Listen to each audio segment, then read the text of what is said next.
ये कहानी है 10 रिंग्स यानी कि 10 जादुई चक्रों की। ये रिंग्स हजारों साल से अस्तित्व में हैं, पर ये कहाँ से आई और किसकी हैं ये बात किसी को नहीं मालूम।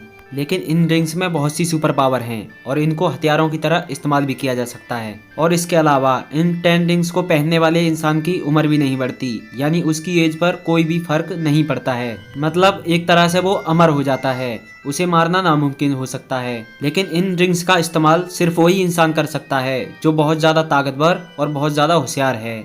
अगर मैं बात करूं कि ये रिंग्स आई कहां से, तो आज से लगभग 1000 साल पहले ये एक वैनवू नाम के इंसान को मिली। और क्योंकि वैनवू इन शक्ति के काबिल था, इसलिए वो 10 रिंग्स की शक्ति को इस्तेमाल कर पाया। लेकिन उसने इस ताकत का सही इस्तेमाल करने की बजाय इससे पूरी दुनिया पर कब्जा करना शुरू कर दिया। मारकाट शुरू कर दी उसने पूरी दुनिया पर। वो पूरी दुनिया पर हुकूमत करना चाहता था इन 10 रिंग्स की शक्तियों से।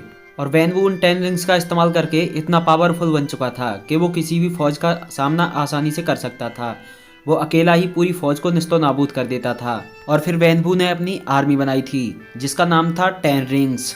और उस आर्मी की मदद से उसने पूरी दुनिया पर सदियों तक हुकूमत फैलाई। और फिर वैनवू ने माइथोलॉजी की स्टडी करना शुरू किया और फिर उसे एक टाइलो नाम की जगह का पता चला, जो एक टाइलो एक दूसरा डायमेंशन है जहाँ पर बहुत से रहस्यमयी जानवर हैं और वो जगह जादुई शक्तियों से भरी हुई है। वैनवू ने इस दुनिया पर तो पूरा कब्जा कर लिया था और अब वो टालो पर भी कब्जा करना चाहता था, इसीलिए उसने उस जगह को चुना। और वो किसी भी तरह टालो के प्रवेश द्वार तक पहुंच जाता है और वहां पर उसे एक हिंगली नाम की औरत मिलती है जो कि टालो शहर की गार्डियन थी।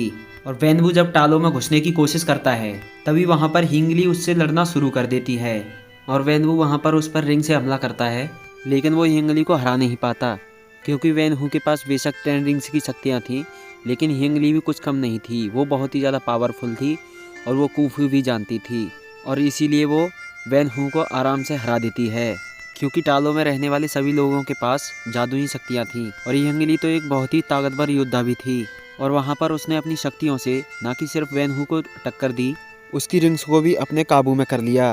तो इस तरीके से उसने वहाँ पे वैनवू को हरा दिया था क्योंकि उसने उसकी रिंग्स अपने कब्जे में ले ली थी पूरी। और वैनवू को वहाँ पे उसने पूरे तरीके से हरा दिया। लेकिन हिंगली वहाँ पे वैनवू को जान से नहीं मारती है, उसे छोड़ देती है। और वहाँ पे वैनवू भी उससे नाराज़ नहीं हुआ क्योंकि वो दोनों एक दूसरे को पसंद करने लगे थे।